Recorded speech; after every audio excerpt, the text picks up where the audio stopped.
एक जंगल में राजू अपनी पत्नी और अपनी माँ के साथ रहता है। वह खेतों में काम करता है और अपने घर का खर्च चलाता है। एक दिन वह खेत में काम कर रहा था, तभी अचानक मौसम बहुत खराब हो जाता है और वहाँ बिजली गिर जाती है। बिजली गिरने की वजह से वहीं पर राजू की मौत हो जाती है। माँ जी, देखिए ना, कितना समय हो गया, ये अभी तक जंगल से वापस ही नहीं आए। बोल रहे थे खेत पर थोड़ा काम है, अभी करके आ जाता हूँ, और अभी तक नहीं आए। अरे बहू, तू परेशान क्यों होती है? आ जाएगा, काम कर रहा होगा, बारिश भी तो हो रही है। माँ जी, मेरा दिल बहुत घबरा रहा है, आप प्लीज एक बार देख कर तो आइए, ये कहाँ पर है और क्या कर रहे हैं। हाँ बेटा, अभी थोड़ा इंतजार कर, अभी जाकर के देख आती हूँ। कुछ समय बाद राजू की माँ उसे देखने के लिए घर से निकल जाती है। जैसे ही वे खेत पर पहुँचती है, वह अपने बेटे को मरा हुआ पाती है। हे भगवान, ये कौन सा दिन दिखाया तूने मुझे? मेरे जवान बेटे को उठा लिया। मेरे घर में एक ही कमाने वाला था। हे भगवान, तूने मेरे साथ ऐसा क्यों किया? राजू की माँ रोते हुए घर पर आती है। माँ जी, आप क्यों रो रही हैं? क्या हुआ है? बताइए ना, मेरा दिल बहुत घबरा रहा है। क्या बताऊं बेटा, भगवान ने हमारे साथ बहुत बुरा किया, हम तो बर्बाद हो गए। माँ जी, क्या हुआ है बताइए ना। राजू अब इस दुनिया में नहीं रहा। ये सुनते ही टोनी बेहोश हो जाती है। उसकी सास उसे उठाने की कोशिश करती है। कुछ समय बाद टोनी को होश आता है।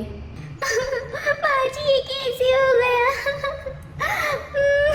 अब तो हम बर्बाद हो गए, अब हम क्या करेंगे?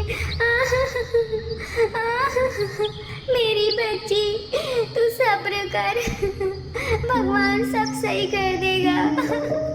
क्या सही कर देगा माँ जी? मैं तो बर्बाद हो गई। ऐसे ही दिन बीतते जाते हैं। एक दिन टोनी की सास उससे कहती है, बेटा, तू कब तक रोती रहेगी? जिसको जाना था वो तो चला गया। तेरी एक छोटी बच्ची है, तुझे उसे भी तो पालना है। जा, कुछ काम वाम देख ले, घर में खाने पीने का भी कुछ नहीं है। ये सुनते ही टोनी खड़ी हो जाती है। हाँ माँ जी, आप सही कह रही हैं, मुझे कोई काम देखना चाहिए। टोनी काम देखने के लिए घर से निकल जाती है। कुछ दूरी पर जाकर वह देखती है कि एक खेत पर मजदूर काम कर रहे होते हैं। वहीं पर एक सेठ कुर्सी डालकर बैठा होता है। सेठ जी, क्या आप मुझे काम दे सकते हैं? मैं मन लगा के काम करूँगी। हाँ, ठीक है, जा तू भी काम कर ले मजदूरों की तरह। टोनी चिड़िया वहाँ पर काम करने लगती है, परंतु वह ठीक प्रकार से काम नहीं करती। ये सब चीज़ें सेठ देख रहे होते हैं।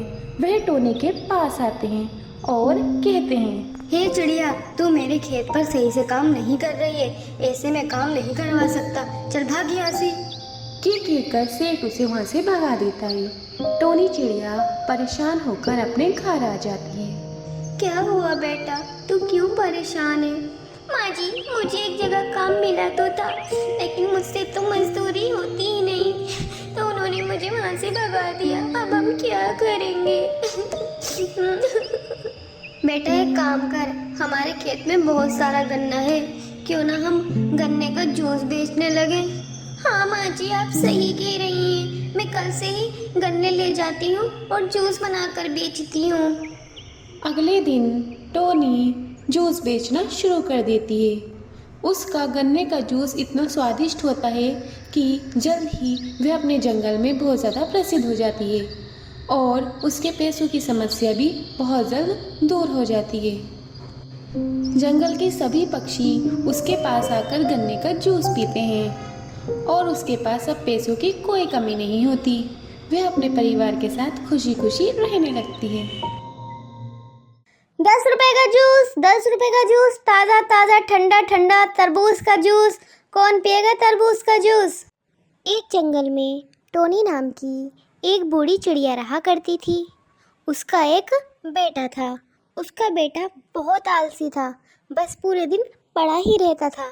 बेचारी टोनी चिड़िया दूसरों के घर में जाकर काम किया करती थी, परंतु उसका बेटा सिर्फ आराम ही किया करता था। एक दिन वह चिड़िया अपने बेटे से कहती है, बेटा तुझे तो पता है ना कि मैं बूढ़ी हो गई, अब काम करना मेरे बस की नहीं है, जा जाके कोई नौकरी देख ले। अरे माँ, मैं नौकरी वोकरी नहीं करूँगा, मैं जब करूँगा अपना काम करूँगा, तू टेंशन मत ले। अरे बेटा तू कब काम करेगा, मैं तो तेरे इंतज़ार में बूढ़ी होती जा रही हूँ। अरे माँ मुझे परेशान मत करो, ठीक है, अभी जाओ तुम यहाँ से। देखते ही देखते समय भी गुजरने लगता है। एक दिन बेचारी टोनी की बहुत ज़्यादा हालत ख़राब हो जाती है। वह बीमार पड़ जाती है। उसका बेटा उसके पास आता है। वह अपने बेटे से कहती है, बेटा अब तो मैं बीमार पड़ गई, जाके अब तो कोई काम कर ले, वरना मैं ऐसे ही बीमार पड़े पड़े मर जाऊंगी। मेरे पास तो इतने पैसे भी नहीं कि किसी अच्छे हॉस्पिटल में जाके इलाज करा लूं। माँ मुझे माफ़ कर दो। मुझे पहले ही काम कर लेना चाहिए था। तुम्हारी इस हालत का जिम्मेदार मैं ही हूँ। मुझे माफ़ कर दो माँ। जाके कोई काम धंधा कर ले, शायद इतने पैसे आए कि मैं दवाई ही ले आऊं। हाँ माँ तुम फिक्र मत करो, मैं कोई ना कोई काम ज़रूर करूँगा।